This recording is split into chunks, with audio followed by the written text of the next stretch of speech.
നമ്മൾ നമ്മളുടെ കാലുകളെയാണ് വിശ്വസിക്കേണ്ടത്. നമുക്ക് വേണ്ടി മറ്റൊരാൾക്കും നടക്കാൻ കഴിയില്ല.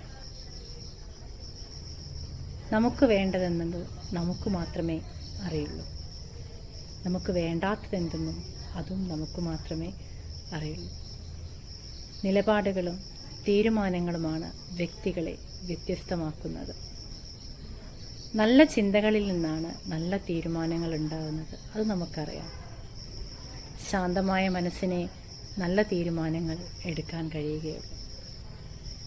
നമുക്ക് വേണ്ടി നമ്മൾ മാത്രമാണ് ഉള്ളത് എന്ന് ചിന്തിക്കാൻ കഴിയുന്നിടത്താണ് നല്ല തീരുമാനങ്ങൾ ഉണ്ടാവുന്നത്. നമുക്ക് വേണ്ടി നമ്മൾ എന്ന് പറയുന്നത് സ്വാർത്ഥതയുടെ കോട്ടിങ്ങായി കാണേണ്ട ആവശ്യമില്ല. നമുക്ക് സമാധാനമുണ്ടെങ്കിൽ മാത്രമേ ചുറ്റുമുള്ളവർക്ക് സമാധാനം നൽകാൻ നമുക്ക്